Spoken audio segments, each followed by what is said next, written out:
Today's show is sponsored by the ABV Barrel Shop. The ABV Barrel Shop is located in the St. Louis metro community of Arnold, Missouri. The ABV Barrel Shop is focused on one thing, single barrels. Best of all, you can try before you buy. Head over to abvbarrelshop.com to sign up for their email and text distribution so you know what they have in stock, what classes are coming up, and who from the industry may be coming in to visit. The ABV Barrel Shop.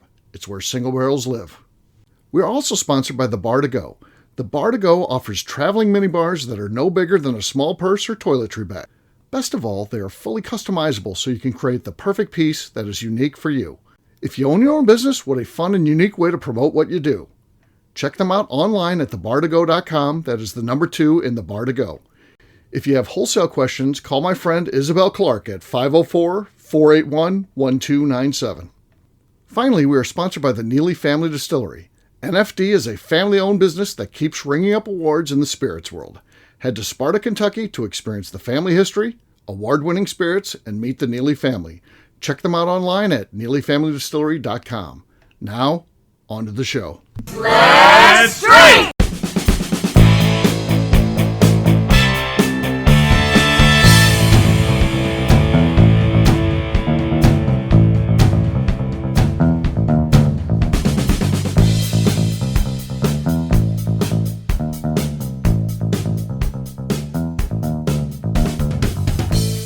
Welcome to the Bourbon Daily, the podcast about everything bourbon delivered to you every day of the week. Today we have a special show here from the ABV Barrel Shop where we are live at the tasting bar getting ready to try Bear Fight Kentucky Reserve, a Kentucky straight bourbon finished in Reposado tequila barrels. Should be interesting. My name's Steve Aiken. I'm joined by Darren McCroy. Darren, what's up, man? Nothing. What's up with you, Steve? Not much. So this brand, of course, owned by Seth MacFarlane, one of the founding members there. I know there's several other investors as well. It's not only his thing, but yeah, so they've got a new one out. I have no idea how they came up with the name Bear Fight or anything like that. Don't know the history or anything. I love the label. The label is cool. The label's cool. Looks like a slash being taken out by a bear. Yep. Angry bear. And yes, the Bear Fight. That would not be a bear that you want to fight with, right? No. You said you could take a black bear if you got... Most adults should be able to take a black bear. What if, like anything, like... when you see a black bear mama with her cubs, anytime you're dealing with the cubs, that's a sticky situation. They go crazy, and that's a bad situation no matter what. Now, you're thinking, I think for the most part, they don't want to tussle with you. But when you get the cubs involved, you have the cubs involved, that's a whole different scenario. Then, yeah, because they're not trying to kill you to eat you or anything. You're not their they want to get away, too. Yeah. But if they think that their cubs are threatened, different story. And that would be probably an example when you don't want to fight with a black bear, right? Yes. Because she's going to fight to the death thinking, I got to save my babies. Yeah. Yeah. So like, in anything that you read about camping with bears and all of this is, like, there's a common thing. So the only time they're really going to attack you is if you're close to the babies. But the best thing to still do is act bigger than it and step away slowly, and it will be scared away with the black bear. Okay. Also, if you catch them in the thing, make noise. Yeah. Be loud. And just try to get them getting away. Yeah, especially for black bears. Grizzlies, that doesn't matter as much. It's more you run. Still, if that's all you got, because you're not going to be allowed to run them. Even a grizzly is. Yeah, but they might be like, hey, okay, right? Because I didn't want you that bad. Like, right. Yeah. And then polar bears, if you encounter a polar bear in the wild... you're screwed. Yeah, you're screwed is the nice way of putting it. Yeah. Because they do want to eat you, actually. It's getting harder and harder for them to find food, so they're probably hungry if they come across you, and they do want to eat you. Whereas the other ones are kind of like, fuck it. I don't mess with this dude. So, yeah. Does your sister ever see polar bears? Oh, yeah. Is that, okay, yeah. So she's in Alaska, and of course she travels all over too. And then they really used to do a lot when my brother-in-law was a pilot. He owns a store now. He's out of that business, but they owned a company where they would actually fly in big planes down to like Seattle, where you could pick up anything, even cars, you name it. So big cargo planes, and then they would take that stuff back up to a warehouse. They would divide it up, and then they would fly it out to the various communities, the bush, things like that. But he would go to places all over. Where he certainly would see a lot of that kind of stuff. And it was what he did because he had to fly out to even land on water, all those type of things, and so he did a little bit of all that kind of stuff. So and then they had some land at an old gold mine, which way far away from where they're only accessible by plane. So, and they still go there. I mean, they still have that property. It's, my sister doesn't go there very often. I think she's been there a couple times because it's a hunting lodge. Is basically how they have it set up. Yeah, it's not an active gold mine or anything, but it's basically set up as the guy's hunting lodge. So so she tries to stay away from there, which is probably a good idea. Yeah, probably fair. Yeah. So cool stuff, and of course, I've seen grizzlies in Alaska, so not up close. I was on a tour, went to Denali Park, and we ran into some grizzlies. But we're in grizzlies, not polars. Not polars. I didn't see any polar bears there, but I did see the grizzlies. So and they're huge up in Alaska, especially. They are huge. Nothing I would want to encounter in the wild. No. Yeah. A polar bear is one of the largest mammals I haven't seen in the United States yet. So I haven't seen a polar bear and I haven't seen a moose. Those are like the two biggest ones. Really? I've seen moose. Their moose are all over there. Yeah. My sister even gets them in her backyard there. I mean, literally, she'll send photos where she used to have cats. They're gone now, but there'd be pictures of like the cats looking out and the moose looking in and stuff like that. I spent 2 weeks in like northern Maine where there's supposed to be all those moose. Didn't see a moose. Really? Yeah. I think like when I was in Colorado, it was Yellowstone. I think there was one in the pond, but I couldn't get a clear sight. Like, it sounded like a moose. But by the time I got over there, it was gone. Bugling or whatever. Yeah. And I was like, that's a moose. I just can't see it. So I heard they're mean. Mean. You've seen elk? Elk or What about those antelope-like things? You've seen some of those on the wild? Yeah, pronghorn. Yeah. I've seen them too, running. I mean, I went to Wyoming and that, and it's amazing. You're on the highway. They're just running with you. They're keeping up with you. Oh, go for a morning jog. Let's go. It's like, man, you don't see anything like that. It's like so weird seeing them, and then out in full spring because there's nothing around. Wyoming's just wide open, man. I love Wyoming. Yeah, it's cool. It's cool. And even if you go just offshore of America, I've seen most of the large mammals there. So I've seen most of the whales that frequent our waters, most of the dolphins, most of the seals and sea lions and stuff. So, I guess walruses are up in Alaska. I really just need to go to Alaska. I can check off 2. Yeah. And probably 3. I can get a moose. Moose will be easy. They're all. I've seen a moose almost every time you're out driving around. Yeah. They're around. So yeah, they've integrated into society basically. They're like deer around here. Can you see one on demand? No, but do you see them a lot? Yes. Yeah. So like you hit a deer with your car, you mess up your car. You hit a moose, you mess up everything. It's total. Yeah, for sure. So you said there's something you wanted to talk about. This wasn't the topic. We just got off onto a tangent there. What was that, sir? So today we just picked up something really cool off Facebook Marketplace. Yes. I personally love Facebook Marketplace. How often do you find yourself looking at Facebook Marketplace? A lot. I look at probably every day. Well, there's a phone call. We'll have to grab that, and then we'll be right back. All right, everybody, welcome back. Quick phone call there. Somebody looking for some gluten-free beer. We don't have any, by the way. Yeah. No need to call. We're fresh out.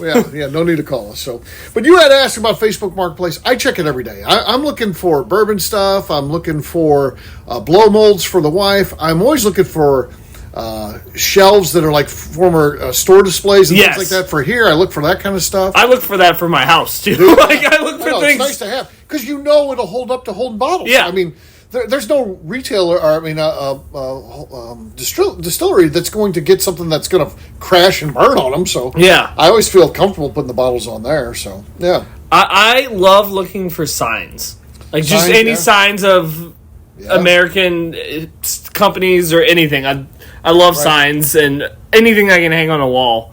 Is one of the things I look for. I'm always looking for now these days too is furniture for the speakeasy. My quest is to find a 1960s looking chair that is accommodating for someone Dave Hoyle size, because Dave Hoyle's like, I don't like the chairs over there; they're too low or whatever. Yeah, I get it. So I need to get a Dave Hoyle chair, and that'll be Dave's chair. If Dave's at a party there, Dave's gonna have his own chair. But I'm on the lookout for it. So So I thought I had one the other day, and because it looked good, it was wide. It was I don't have an unlimited budget, but it was good. But then when I read about it, it was actually lower than it looked in the picture. And I don't want a low one for him. I want to get one where he doesn't it's a little bit higher up. Right. So I'm on the quest for that. So that's another just weird thing I'm looking for these days. And the other thing, just because I happen to click on one or two, I always get like these ones for like, I converted a bus into a house, and like I'll have 50 of them on my Facebook Marketplace at any given time. So I think at some point in your future that's going to be you. I mean, I do like the idea. You've got a nice house now, and I know you're looking at maybe getting a different house, and but at some point in your future, that one of those bus houses is going to be you. Yeah. Why not? Yeah. Because it has everything I need. I could get a second bus for the whiskey and then a bus for the house, and you're tandem good. buses. Yeah. So if someone's ever got a 2-for-1, you're in. So. Or a semi truck, even that would work. Just park it in the lot and What I always wanted to get, and never came to fruition, but I always wanted to get like a piece of property in like Oakville, in the area where I'm at, because I like where I'm at, but big enough where I could put like 3 houses, like a house for me, a house for the kid, and then maybe even like a small guest house / house for my mom, and then maybe even like a pool with a small pool house. Where you can host a little bit of a party and have it. But I would love to do that. That's like the dream. That's in Oakville. That's going to be a little rough in Oakville. Yeah. You're probably going to have to buy somebody out and then knock something down. I mean, there's some, like on Forder, there's huge lots there, but again, those are really expensive. But again, I'm talking, man, if I hit the lottery or something, I could make a move there. And that one of those lots would be big enough. They're huge there. That's back in when they started building, and no one wanted to come out to the county, so everything was cheap, and So I would love to do something like that, but just get everybody together and but then you have resources like a nice pool and stuff like that. It's hard to justify a pool, but if it's like 3 different families, it's like somebody's always going to be using a pool then. So then it seems worthwhile. So but I like that idea. How about you? Would you ever live in a compound? Yeah, not a commune. But a compound. Okay, this compound.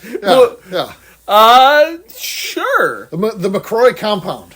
Now, I'm talking about. All right, so here's the deal. So it's going to be your parents, you, and both sisters. You and their families, not just the sisters back. I mean, so you're buying a big enough. You have to have enough land where everybody's there. Everybody's kind of into the idea. So you're right now. Maybe one would be like, no way, or maybe both your sister would be like, no way. But everybody's kind of into the idea. How much land would we also have? Because there is a portion of land that would be okay. I don't know if we can see everyone's houses. We already live a mile and a half furthest. My sister lives a mile and a half away from me. Right. So we're already pretty close. But you're talking about moving, and then you're gonna be the one that drives a wedge into this whole thing. Yeah. They always planned on that happening. Oh. They're just lucky it's still in Missouri. But for a while I was going to Africa. So say your dad hits the lottery. And then he's like, "This is my plan, kids, and I'm getting 5 acres. There's 4 of us, so we each get an acre and a quarter. Now, so not a lot. It's not an overabundance, but it's also a nice amount. And I'm going to build a house for all of us. You'll get to help design your house, and it'll be your house. After I build it gets turned over to you. And then, but I want my family to be together. And then I'm going to have some amenities. We might have a pickleball court on site because I know you and your dad play it. We'll have a pool. Sure." We'll have like a party house, and again, it could be a party for the family, but again, maybe just one of them. Maybe one sister's like, I'm going to have my in-laws over, we're having a party there. Yeah. If he got the need to do that, I would totally do it with him. I'd be down. So but I don't think he would ever do that. What if he hit the lottery? You don't think he would? One of his favorite things right now is that my sister hosts all the parties, and he doesn't have to deal with anyone coming into his house. So, well, he wouldn't have to there. There's the party house. Don't forget. There's the 4 houses, and then there's a party house. That's just a communal one. Yeah. It's nobody's, and I'm sure he wouldn't be responsible for cleaning up. I mean, he's funded this whole thing at this point. Either he can afford to get it cleaned up, or, because again, we're talking he hit the lottery. It's not like tomorrow he's actually going to do this. Yeah. It's, he hit the lottery, and he's like, I want to keep my family together. This is what I want to do. What do you think? Yeah, I'd be down. I don't think my other sisters would be as agreeable, but it would be kind of cool, I could see why he would do it in this regard, because he would have all 3 grandchildren Yeah. living right by him, right? You'd like that, yeah. Yeah, and that's never a bad thing. It works out kind of cool. Again, I've never done anything like this, but I've been to Fred and Freddie No's houses. They're right next door to each other.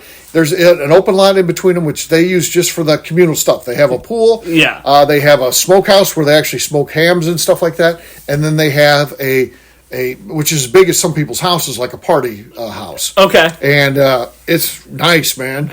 Okay, I'll take the no setup. Everything there sounds great. Yeah. One of those to go, please. Yeah. I mean, that's the thing you could do, stuff like that. Somebody gets into the hobbies of smoking hams, like the nose. Yeah, they got the setup for it. Yeah. I mean, that's cool.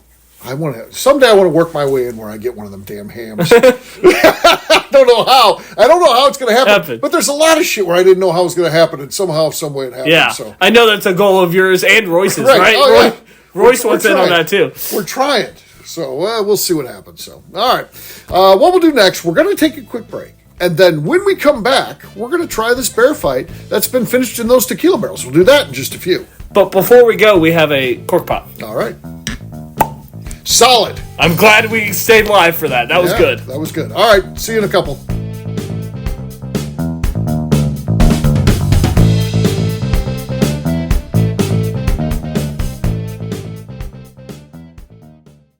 Okay, let's talk about the people that make these shows happen. First up is the Stave and Thief Society. Via their in-person class at Moonshine University in Louisville, Kentucky, the Stave and Thief Society is the place where you, a bourbon enthusiast, can expand your knowledge and emerge an executive bourbon steward. In 2017, I completed my executive bourbon steward certification. It's the most comprehensive bourbon certification available and connects you with an expansive network of bourbon enthusiasts and professionals. Check out the full listing of in-person and online certifications and join the society today by enrolling at staveandthief.com. Speaking of executive bourbon steward certification, the ABV Barrel Shop in St. Louis, Missouri has developed a unique partnership with the Stave and Thief Society to offer a preparatory class to assist you in getting your executive bourbon steward certification. This prep class costs only $25 and is available to take live or online via Zoom. Graduates of our class receive a coupon code good for 15% off your executive bourbon steward certification held in Louisville, Kentucky. This saves you almost $90.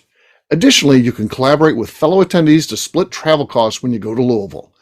If you're interested in signing up for the class, simply head over to abvbarrelshop.com and check out the classes and events page. Last but not least, we are sponsored by Neely Family Distillery. Royce Neely is the 11th generation distiller in one of America's oldest distilling families. A visit to Neely Family Distillery takes you through family history, where you can see all the artifacts and newspaper clippings through the years from this family that started distilling in America after James Neely arrived from Northern Ireland in 1740. Today, Royce Neely and his team are crafting some of the best spirits in America. Their bourbon and absinthe offerings keep winning top honors in spirits competitions. Recently, their absinthe made history as the first platinum winner in the absinthe category at the San Francisco Spirits Competition. Neely Family Distillery is definitely a bucket list destination if you are a bourbon fan. Learn more about their spirit offerings, visiting their facility, and the awards they have collected over at NeelyFamilyDistillery.com.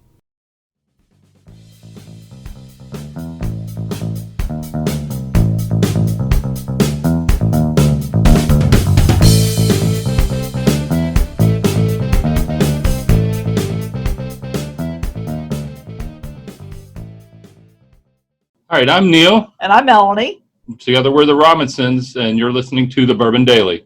All right, everybody, welcome back. Steve Akeley and Darren McCroy. Darren, what do you know about this? Do you know anything else about this? Any further information? I know that it is about a $40 retail. Okay. It is very affordable. 90 proof. Okay. And it is a high rye bourbon, I believe I was reading on the back here. High rye bourbon, all right. Finish in those Posado tequila. Nothing that indicates anything about distillery, right? No. Kentucky is the only hint we got. Produced and bottled by. So they're in Next Century Spirits. Yeah, it doesn't say like distilled in Bardstown. Yeah, I couldn't find anything. Some of them say stuff like that helps out, but no. Nothing on there. So, all right, let's give this thing a taste. I mean, it's interesting. It's good. It's sweet.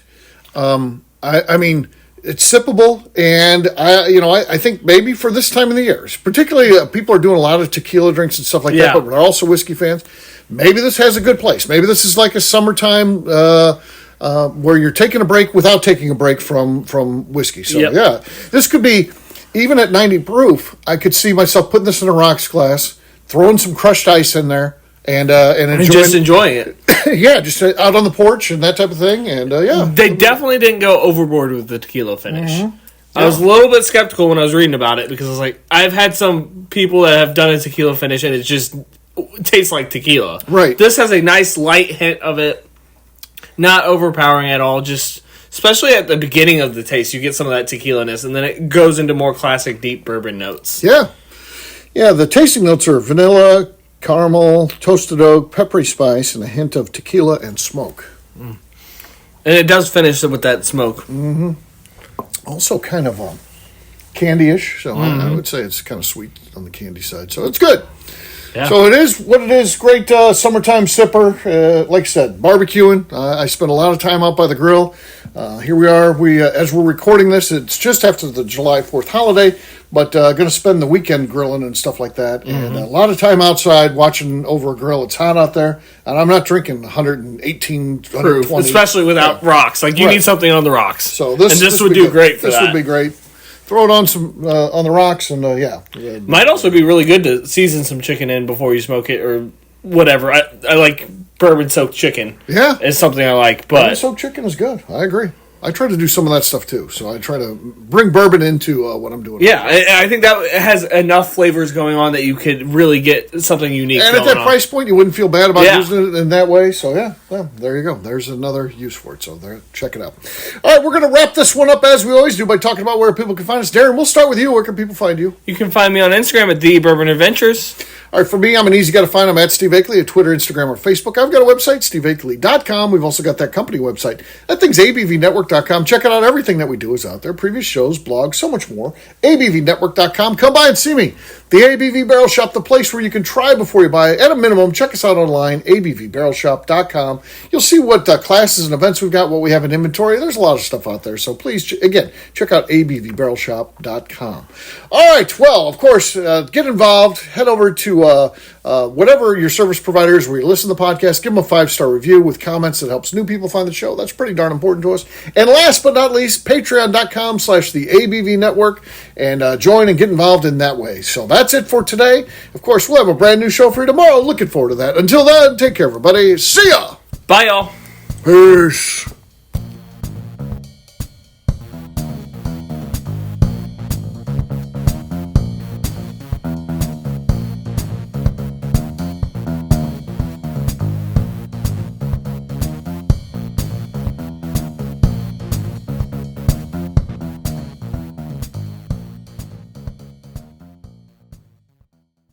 Before we let you go, let's talk about one last thing, the ABV Barrel Shop in the St. Louis community of Arnold, Missouri. The ABV Barrel Shop is focused on a couple of things. First of all, single barrels. We are the place where single barrels live. We go to distilleries, taste through the whiskey, select the best barrel, and have it shipped to our store where we present it to you, our customers, by allowing you to try before you buy. We're also known for the classes that we have in our education center in the store, as well as the events we have with industry professionals from the bourbon business. If you're in the St. Louis area, please come by and visit us at 6 Fox Valley Center in Arnold, Missouri. Or at a minimum, at least sign up for our email and text distribution so you know exactly what's going on in our shop over at abvbarrelshop.com. This is Steve Akeley, owner of the ABV Network, signing off. We thank you for listening to our programming and truly appreciate your support. The Bourbon Daily is part of the ABV Network. For more information or to become a sponsor, please visit abvnetwork.com. Thanks for listening, and cheers. This has been a Steve Akeley production.